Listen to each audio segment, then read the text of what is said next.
I want to take a life insurance policy out on my husband.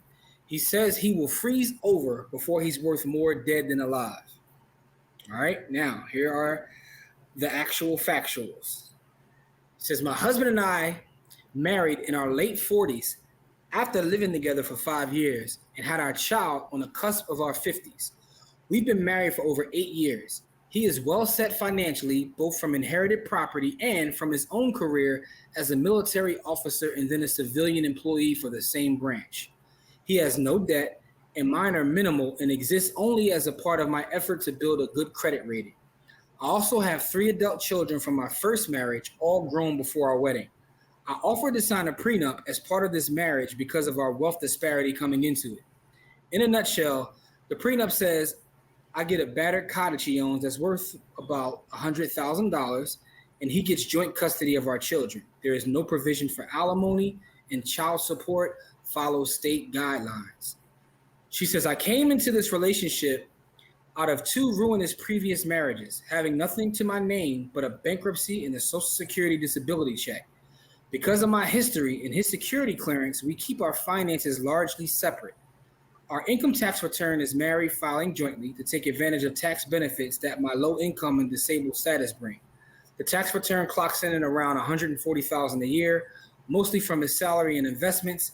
His net worth is about $1.5 million. It says we live parsimoniously. I had to look that word up. That's a fire word. You know what parsimoniously means, Cor? No, not offhand, but it's a fancy way. It's a fancy way of saying frugal. I'm about to bring that. I'm about to bring that to the culture. Yeah, like see, this is what people be using the $10,000 word to say. You could have just said frugally. Listen, we live parsimoniously. Well, I think the definition of parsimoniously means frugal, almost to the point of like, not giving yourself what you need. But anyway, we live parsimoniously, partly from habit, partly to assure our child's future in the event of our untimely end. I'm healthier than he is, and we each privately expect me to outlive him.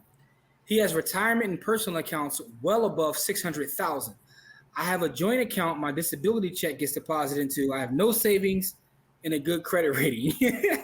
He provides all the costs of living except groceries and cell phones, which I cover. I'm free to spend my disability check as I see fit. I generally see fit to spend it on family and charity. He regards me as more compassionate, and we are religious. He is understanding of my spending choices and jokes that maybe I'll burnish his halo. All right, here we go. So before the pandemic, I planned to go to work part-time while our daughter was at school. The pandemic set my life back to the 1950s as I had to cook, provide tech support, and homeschool our child. I filled out our tax returns, and I learned in the process that the largest account, which I thought I was named as beneficiary on, names only our child. I'm sort of okay with that, but I'm worried that if anything happens to him, we'll be in a crunchy spot for cash flow. I'd always assumed there was at least a military life insurance policy, but he tells me that there isn't.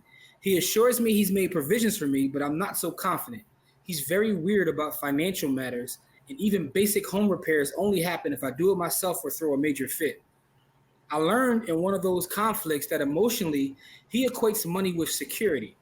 He looked genuinely astounded when a financial planner who sells annuities recently told him that he's set for life, something I've told him a few years now. He has no debt of any kind. I'd like to take out a term life insurance policy on him, but he says he will freeze over before he's worth more dead than alive.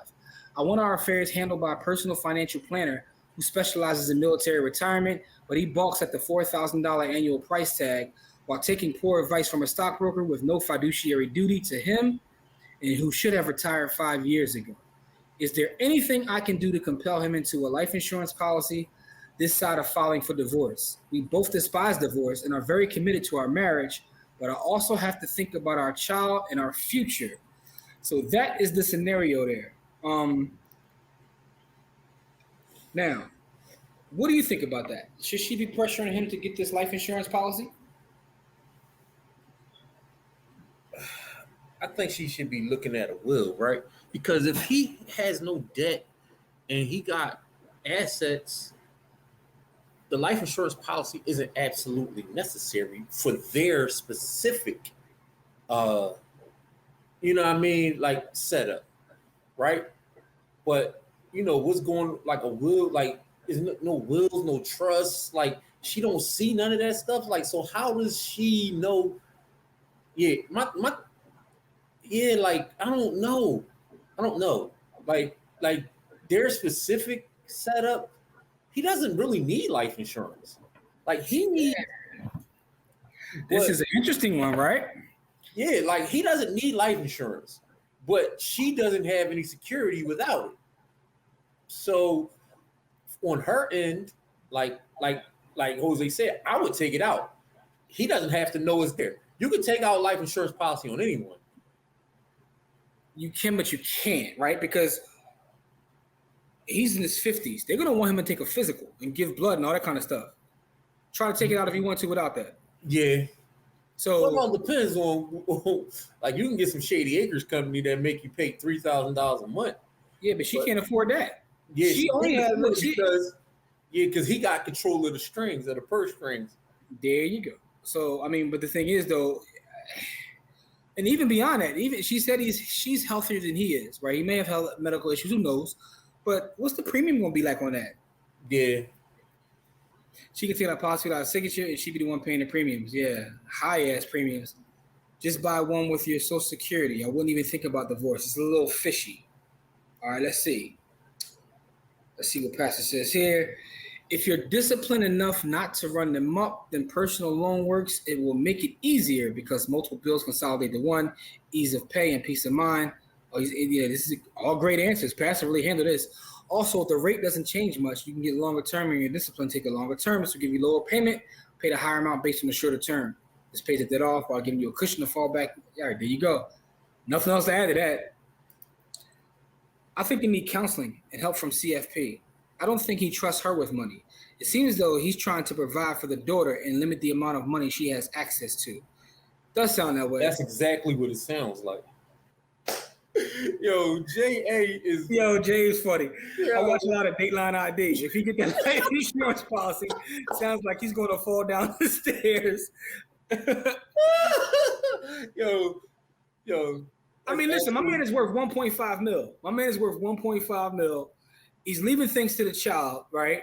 Now, obviously, if something happens to him before the child turns 18, the mother has to take care of it anyway. And he's giving her $100K property. So, but so he said J.A. lying. Yeah, man. But these are real life scenarios, right? So a lot of times when we come on our different shows and we talk about trades and investments, we talk about percentages and just basic math. But when you get like family and real life situations, these are the kind of things you have to deal with. And it goes beyond just the numbers. You know what I mean? It's beyond just this investment is better than that, and this has a higher rate of return. It gets into like, how do you deal with emotions and people? Said those hardwood steps gonna be extra shiny. In my opinion, if you get married that late in life, I probably will be the same way. He put time into to earn that bag. He's trying to keep it. Yeah, and it sounds like he inherited a piece from his family too. So yeah, like they don't need like specifically that family doesn't need life insurance, right? Because they have things the way their life is set up, and like J.A. and Passy was saying, like she sounded like she ready to roll my man down a flight of steps and go ahead and cash out early because she signed the prenup saying that she don't get nothing. And that life insurance policy would be basically like, no, you basically because she signed that prenup, she's not entitled to anything. So she played herself, really.